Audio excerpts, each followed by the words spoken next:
Okay, we are going to be looking at relationships and conflicts, there we go, in text. So this is our next aspect. We're focusing more on relationship than conflict, but if you learn what a relationship is, then anything that you get on conflict you can work with as well. So a relationship in a text refers to a connection between a character and something or someone else. So that's really important to remember that a relationship doesn't have to be between two people. And we'll talk about that in a moment. So as I said, it can be between two or more people, one person and one person, or one person and a group of people. So for example, right now, we share a relationship between the teacher and the class. That's a relationship. Your friendship with a friend, that's a relationship. Your relationship with your mum or your dad or your uncle or your auntie or anyone like that, that's a pretty stock standard person to person relationship. Also, though, relationships can refer to a connection between a person or people and something that is not human. So, the relationship between a character and their environment. So, you can think about your relationship with Westlake. That's a relationship. Kind of funny to think about, but it's a relationship. So, that's something to keep in mind as well when we look at aspects of relationships and we try and analyze them. So, on top of that, relationships can be good or bad, they can be positive or negative, and that can change throughout the course of a text. So, you might think about your relationship with Westlake, and you probably got good days with Westlake and bad days with Westlake, and that's exactly the same, okay, as a relationship that you can discuss. A relationship can be romantic, and that's often what we think about. When we talk about two people being in a relationship, we think about a husband and wife or a boyfriend and girlfriend. Whoops, automatically did that. But it can be other things as well. So it can be a friendship, it can be, which is platonic relationships, it can be between mother and child, father and son, and then obviously the connections or the relationships between human and non human things as well.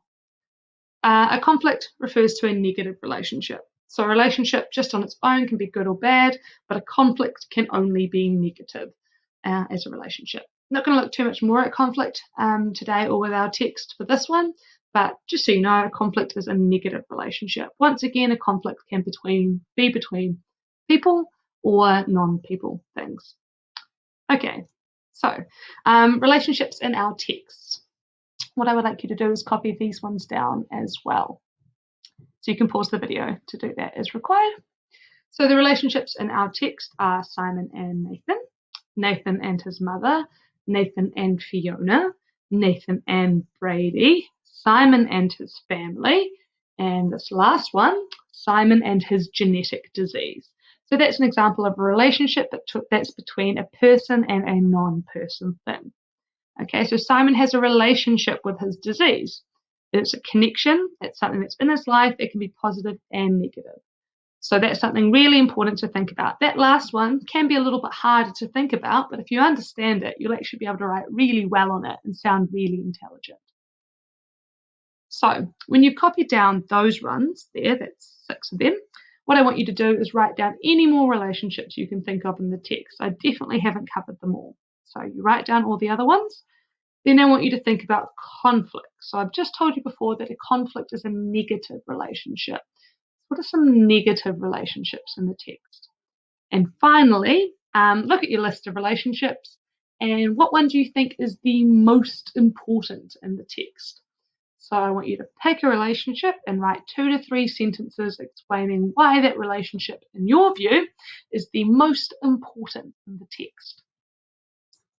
So you're going to copy down those relationships, add some more, write down which ones are conflicts, and then write which one is the most important and why. So you can pause the video while you do that, and then we'll go on to the next slide. Alrighty. Hopefully you've done that task and you're going to pause and you're back into the next bit. Okay, next slide. Lessons from our relationships. So when we talked about themes the other day, we talked about how themes are meant to make us think and feel something. It's the same thing with relationships.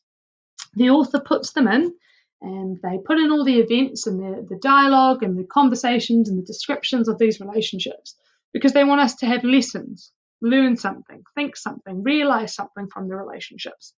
So These relationships are included in the story so we can reflect on them and gain a lesson or some messages. So with the relationships that were on the previous slide, those ones, I want you to, and you can do it right next to them in your OneNote, or you can copy them down again and do it separately. That's up to you. I want you to think about what that relationship shows and what we can learn from it. It should be 1 to 2 sentences for each relationship, but I'm going to show you an example on the next slide that I did, and that's more like 3 or 4 sentences. So you can do them as detailed as you like. Remember, we always want to practice detail, and I'll explain my one in a second, and that way you can kind of see where my detail comes from. So what you're going to do, you're going to look at those relationships again, and you're going to think about what you can learn from it. What does it help you learn? What does it show? What might it make you think or feel? Okay, I'll show you my example. So what I've done for you here is I've just copied them out again, and I put a sentence starter there for you.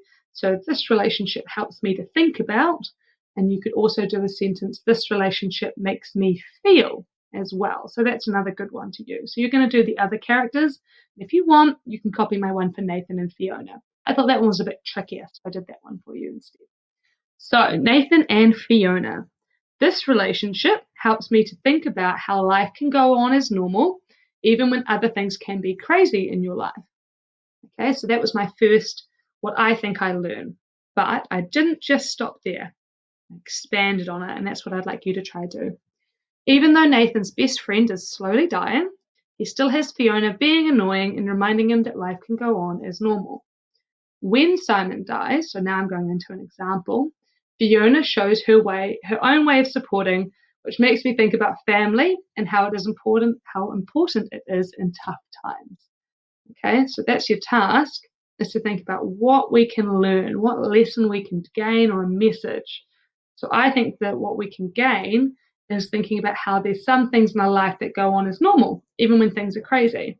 And then I also think that makes me think about how important family is in those times. So you might be thinking that right now. So right now, everything's a little bit crazy, but we're still doing schoolwork. So just like that, Fiona is there for Nathan in a different way during that time. So you can pause on this, and I want you to do the exact same thing for the other ones. If you find this last one kind of tricky, that's okay. All right, but I'd love you to give that one a try as well. So what do those relationships teach you? What lessons can you learn? Take a pause and do that. And now you're coming back, hopefully from your pause, and we're going to go on to our next activity. Dun, dun, dun, writing a paragraph about relationships. So this is just to give a little steady insight into writing paragraphs. I haven't taught you guys essays or anything like that, but we're going to look at paragraphs, just one paragraph, using the notes we already have and adding a little bit to it. So first step, you're going to pick a relationship. So we've got those ones there. You can pick one of them. If you'd like to, you can pick one that you've come up with that wasn't on that list, but those ones are probably the easiest ones to pick. So you pick one of those. Then think of an event in the novel that shows that relationship. Okay, if there's something that happens that shows it, so go back to your plot tracker, go back to your summaries, and think about something that happens that shows that relationship. That you go, yep, that shows me how Nathan and Simon are. Yep, that shows me how Nathan and his mum are. Then you're going to go back to that event and you're going to try read it again. So that's where your plot track is really important, because you can go back to the exact chapter. Read it again. Now, step 4 is a little bit trickier. Find some evidence from the novel that shows a relationship. So you reckon that event shows that Nathan and Simon are close. So now you need to find what is it in that novel, in that chapter, that shows you that they're close. There'll be some words. There'll be a description, or there'll be some dialogue of them talking. There'll be something that shows you that. What I want you to do is to find that something. You're going to copy it out word for word. So that's what we call a quote. So a quote we can sometimes get confused with and think that has to be dialogue. We think a quote is talking. Nope, a quote is anything that we copy word for word as evidence. You're going to find a quote. And then on the next page, you will see some sentence starters. And those sentence starters are going to help you write a paragraph. Okay, so once you've got all the steps from this page, you've gone back and read the novel, sorry, not the whole novel, just their chapter, just the event. You've got your quote, you're ready to rock and roll, you've got your finger on the page or you've written it down somewhere. Go on to the next slide. Okay, and the next slide. So these are some sentence starters, and you're going to fill in all of these. Now, I put them in different colours just to make them really clear. And one day when I teach you about essay writing, you'll come back to this and you'll see what the colours mean. But for now, just know that they're in colours. Okay, it doesn't really matter too much. So you've got 5 sentences there, and you're going to use the information that you got there to help you. Okay, so you're going to need to write down these sentence starters at some point, but you can pause the video and write them down. So the first sentence that you're going to fill in is an important relationship in the text is between blank and blank. So you're going to choose one of your relationships and that's what goes in there. We see their relationship when, and you're going to describe the event that shows it. That's why you've read it again, so it's easier to describe. This is just one sentence as well. I'll show you an example in a moment so you see what you're doing. Next, a quote from the text that helps to show their relationship is, and you put the quote in. So remember, the quote is evidence. The quote should be, 15 words or less. You don't expect it to be super long. Then you fill in this blue sentence. So this quote helps to show their relationship because, and you're going to explain how that quote shows you what they're like. How does it show that Nathan and Simon are close? How does it show you that Simon and his family are very supportive and kind? How does it show that? Then you're going to think about what the author wants their relationship to show us. And that's where that stuff that you did before comes in. That makes it super easy. All right, so copy down those sentences. Pause the video if you need to do that. And you're going to fill them in. Now, if you wait a moment, I will show you an example of that. If you feel confident, give it a go. And then you can check with my one and see if you've done it similar. So either wait and read my one or give it a go now and then look at my one to help you. So my example, I've kept the colours and I've just mushed it together so it's a proper paragraph. An important relationship in the text is the relationship between Nathan and Fiona. Okay, that's my first sentence, easy peasy.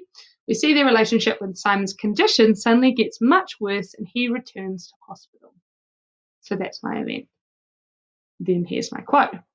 A quote from the text that helps to show their relationship is, a couple of Fiona's drawings and he could end up in the same ward as Simon. This quote helps to show their relationship because even though Nathan knows Simon is getting worse and could die, he can still have his usual moaning relationship with Fiona where he can make jokes about how bad her drawings are. And then my last sentence, I think the author was using their relationship to show us that even though Nathan acts like Fiona annoys him, having her gives him a distraction and helps him to deal with sadness and stress that Simon's condition brings. Okay, so those are the sentences there in one paragraph. Don't use the exact same thing as mine, that's cheating, but you can use those sentence starters. So that's basically the lesson. So today you have written what a relationship is, you've listed some from the text, you've thought about which one's the most important, you've thought about what the lessons you can learn from the relationship are, and then you've had a go at trying to put that all together into a paragraph. So well done. If you're going to go write your paragraph now, do it. If you've written it already, feel free to share that with me. I'm happy to help you with that. But well done. And there we go. Adios.